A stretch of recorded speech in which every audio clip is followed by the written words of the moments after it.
Fala, galera! Tudo bem com vocês? Hoje a gente está aqui com alguns fatos desconhecidos sobre o emagrecimento. O episódio de hoje ele tem parte no plano maior que a gente tem aqui, que é desenvolver a nossa autoridade em emagrecimento. Nosso estúdio é Autoridade em Emagrecimento e Personal Training. Então, nós aqui hoje vamos falar de alguns fatos que as pessoas desconhecem sobre o emagrecimento. Emagrecimento, muita gente acha que é perder peso, muita gente acha. O senso comum ele nem sempre está certo com relação ao emagrecimento. E hoje aqui nosso papel como autoridade é trazer para vocês fatos que são realmente verídicos sobre o emagrecimento, a perda de gordura do corpo, tá bom? Então, hoje nós vamos falar sobre isso. O que muita gente desconhece sobre o emagrecimento é que o contrário do emagrecimento, né, a engordar, leva a uma doença muito grave, que é a doença da obesidade.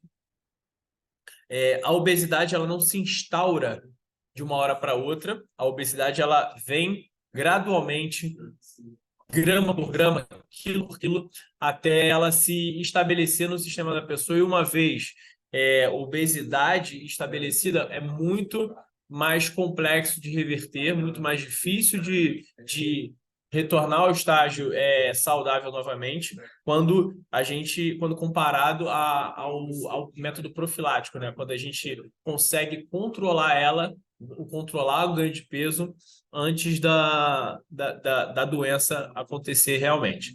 Então, a obesidade ela está relacionada com comportamento sedentário, ela está relacionada com inúmeras doenças crônicas, com doença do sono, DPOC, doença pulmonar obstrutiva constitutiva, está relacionada à dislipidemia, está relacionada a problemas de coração, AVC, hipertensão, falha coronariopatia. Enfim, a obesidade ela é um grande mal que acomete hoje os seres humanos, principalmente a população adulta. É importante a gente frisar que o IMC é o índice de massa corporal, é o diagnóstico que a gente usa em conjunto com outros dados para a obesidade. O IMC é o principal porque ele é o mais fácil que a gente tem. Apenas com os dados do peso e da altura a gente já consegue determinar o IMC rapidamente da pessoa, não precisa de um exame muito específico, não precisa passar por uma medida presencial, não precisa de uma técnica. Qual é o seu peso? Qual a sua altura? A gente consegue determinar o IMC dessa pessoa e diagnosticar de fato a obesidade, tá? E conhecer realmente o estado dessa pessoa, se ela precisa ou não do emagrecimento. Então, o IMC, a partir de 30, já constata a obesidade grau 1, mas lembrando que a obesidade grau 1 ela não acontece da noite para o dia, ela tem que passar pelo sobrepeso, que é o IMC entre 25 e 29,9.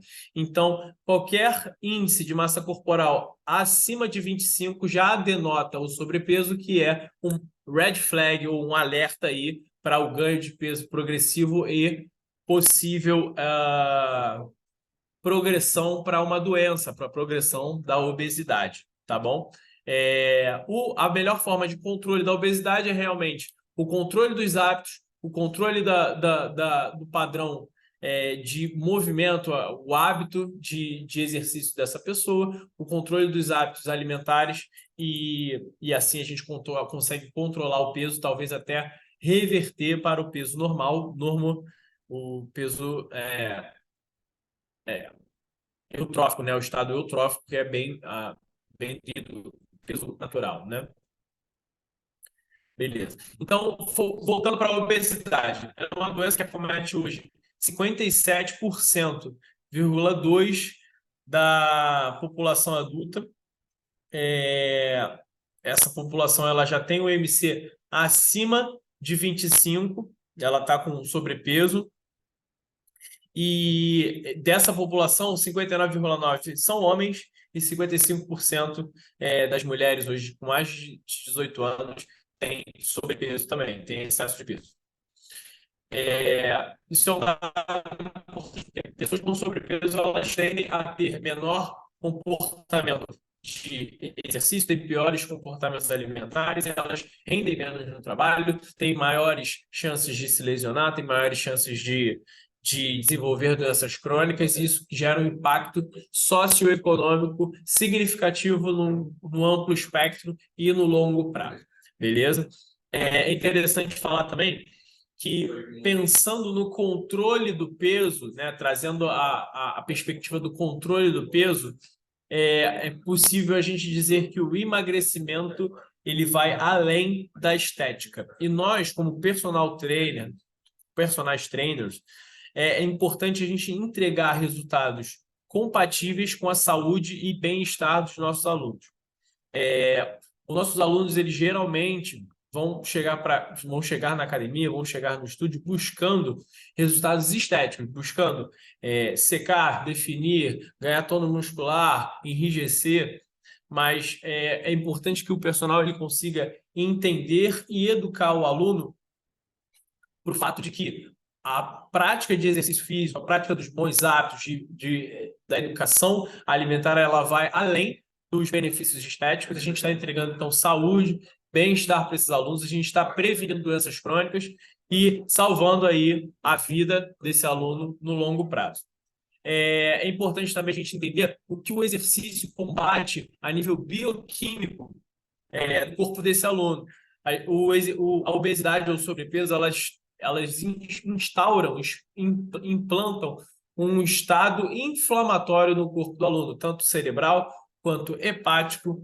O músculo desse aluno ele tende a inflamar, e também a inflamação sistêmica do tecido adiposo.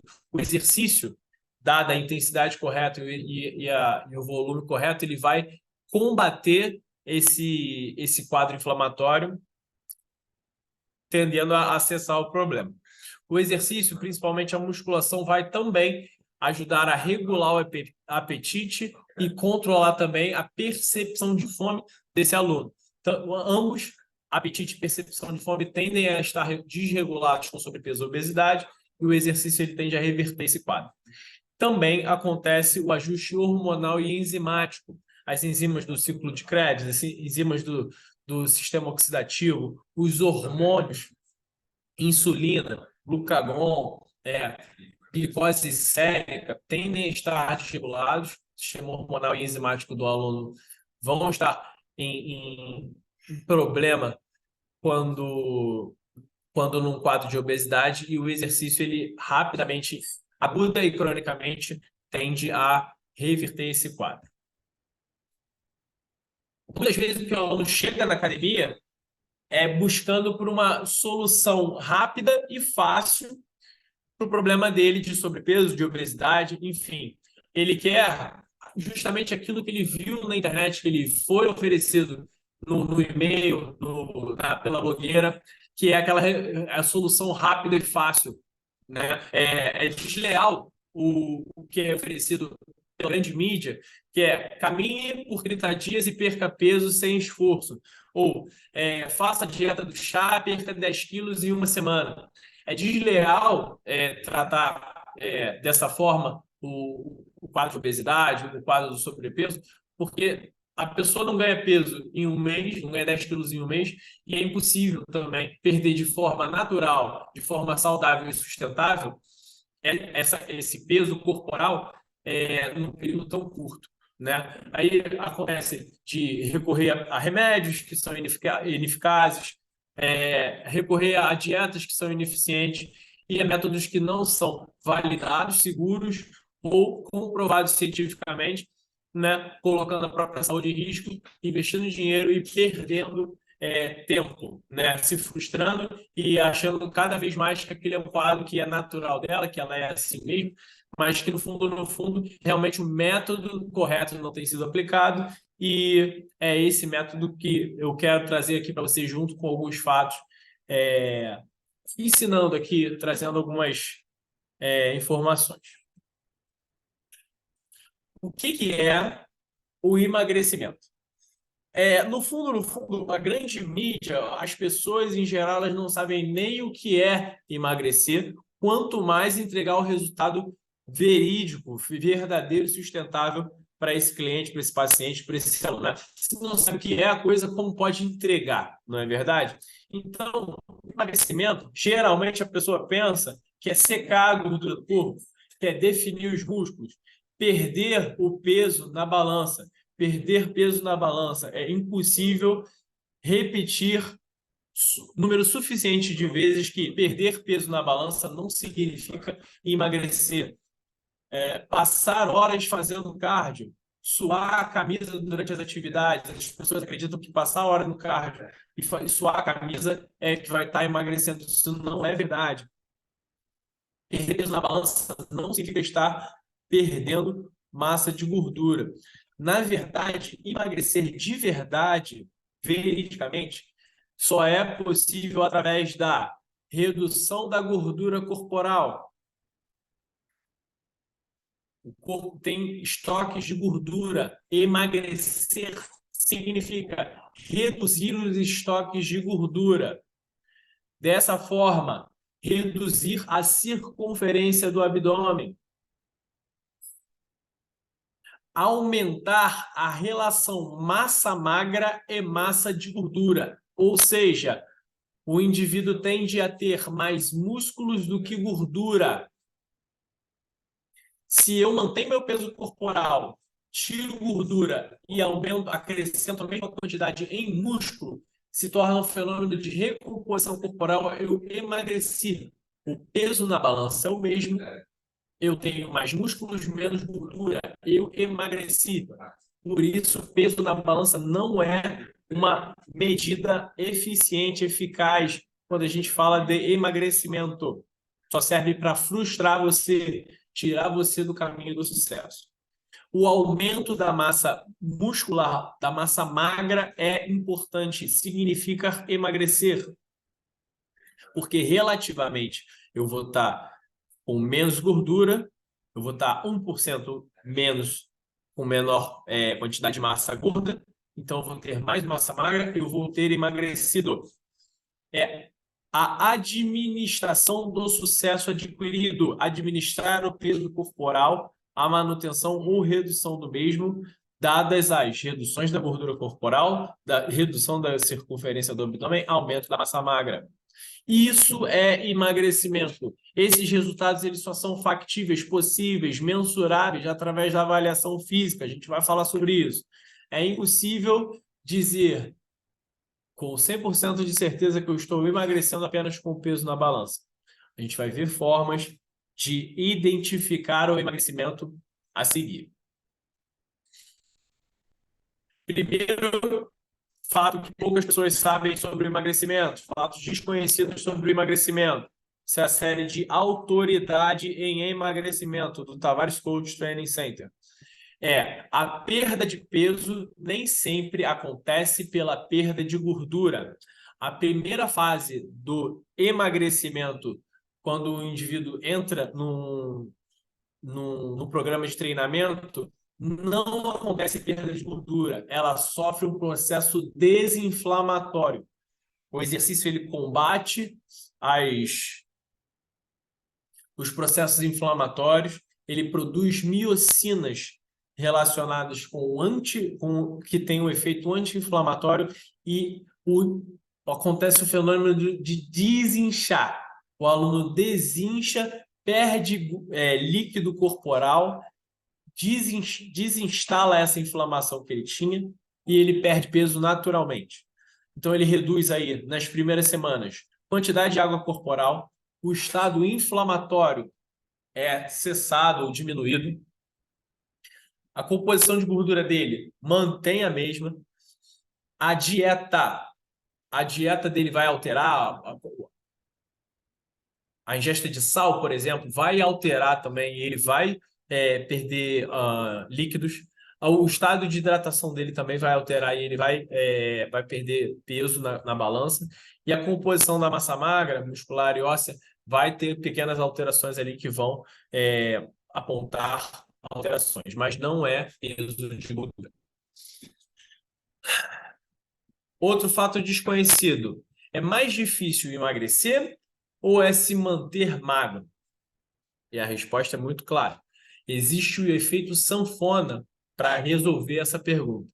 O efeito sanfona é aquele efeito que você perde peso e acaba reganhando peso com alguns graus de juros.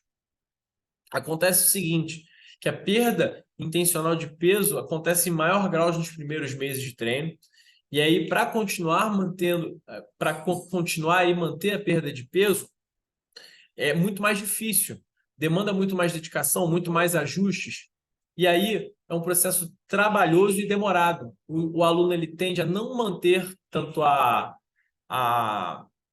dedicação ou não manter o afinco, ele se sente desmotivado por não estar perdendo peso na mesma escala e velocidade, e ele acaba reganhando o peso com o tempo. A quantidade de atividade física, de calorias, de calorias gastas, de exercício, de déficit calórico que você gera para perder uma quantidade de peso é a mesma que você precisa manter para manter a perda de peso. Se eu perdi 10 quilos de peso, se eu perdi 10 quilos de gordura, se eu perdi 10 quilos de gordura corporal, malhando 3 vezes por semana, são 3 vezes por semana de exercício que eu preciso para manter essa perda de peso, tá bom? Se eu eventualmente passar a treinar 2 vezes por semana, eu eventualmente vou adquirir ali um pouco mais do peso que eu perdi, vou ganhar novamente algum peso. Então é mais difícil você permanecer magro do que você realmente emagrecer. O desafio do emagrecimento é se manter magro após um sucesso de emagrecer. Então tem a ver muito com o que a gente acabou de falar. O desafio real é você se manter magro. É você perder 10 quilos e continuar perdendo quilos ao longo da sua jornada. Isso vai demandar pequenos ajustes, pequenos incrementos de intensidade. Um dia ou outro você vai ter que treinar um pouco mais, 10 minutinhos a mais aqui, 12 minutinhos a mais ali. A primeira fase da perda de peso é a redução de água do corpo, é diminuição da inflamação e nada tem a ver com a composição de gordura. O nível de atividade exercido para perda de peso é aquele que precisa ser mantido para administrar o peso perdido.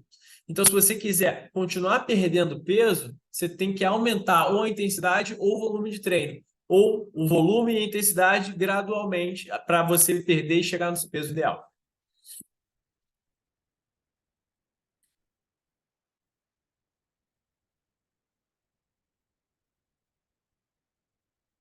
Somente é possível verificar as reais mudanças na composição corporal com a avaliação física.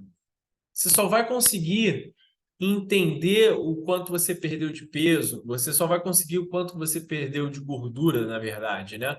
A mudança na sua composição corporal, se você perdeu gordura e ganhou músculo, se você ganhou músculo e ganhou gordura, se você perdeu os dois, só é possível verificar esse resultado com a avaliação física. A perda de gordura ela acontece de forma gradual e lenta.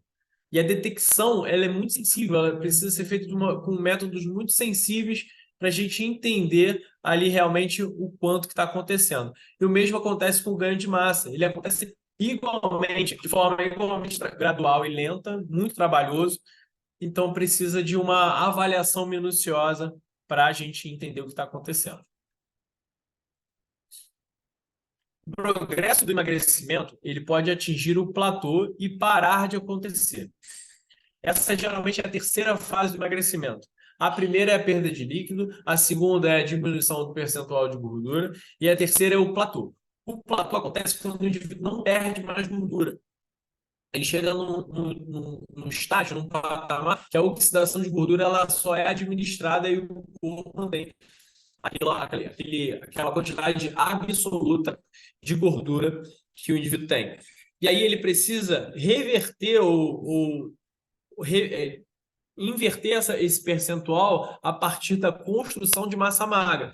Então, ele passa a ter 1 quilo de gordura, 10 quilos de gordura corporal, ele passa a ter os mesmos 10 quilos de gordura corporal, mas ele passa a ter mais massa magra. Então, o percentual automaticamente reduz.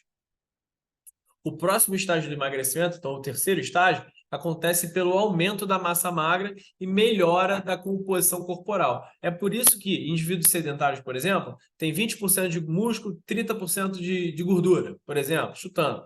O indivíduo altamente treinado, ele tem 50% de músculo e 15% de gordura. Tem uma relação muito... Tem muito mais músculo do que gordura, entenderam?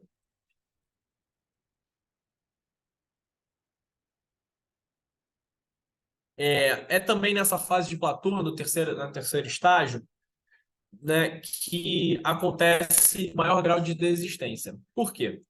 Porque, no final das contas, o peso na balança ele não muda.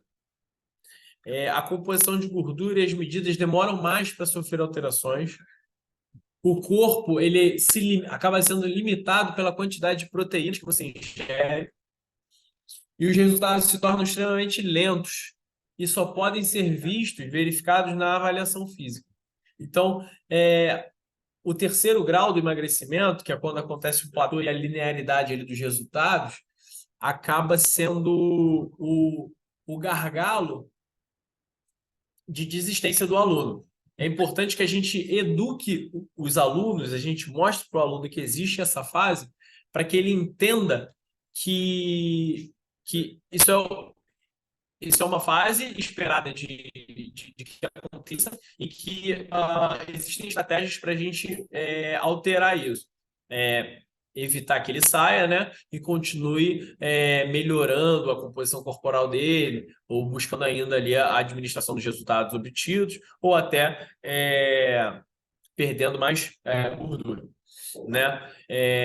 Uma das formas é aumentar a intensidade, melhorar ali a demanda, a ingesta de macronutrientes, melhora a ingesta de proteína, enfim, faz pequenos ajustes no treino, muda o método, faz o treino polarizado, um treino de alta intensidade intervalado, enfim, existem métodos para otimizar os resultados nessa fase de platô e evitar a desistência do aluno. O ganho de massa muscular e a musculação são fundamentais para o sucesso no emagrecimento. Acontece que quando a gente emagrece somente com dieta, a gente não gera alterações no tecido, na gordura visceral. Isso é muito importante para marcadores de saúde, né? A gordura visceral é realmente aquela que é muito prejudicial à saúde.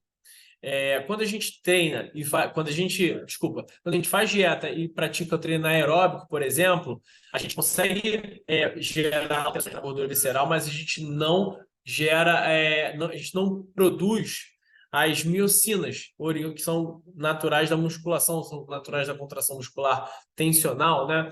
E essas miocinas, elas são anti-inflamatórias, elas revertem vários quadros que são importantes para o processo de emagrecimento. A regulação hormonal, o controle do apetite, né? E o aumento da massa magra, o aumento da musculatura, né? Do volume de músculo corporal, ele vai ser um importante fator no longo prazo para o gasto metabólico, para o gasto de energia em repouso, o gasto de energia basal, tá bom? Então, a composição muscular e a musculação são importantes para o controle da inflamação, né? A inflamação tecidual adiposa, o controle do apetite, da percepção de fome e a manutenção da autonomia de movimento do aluno.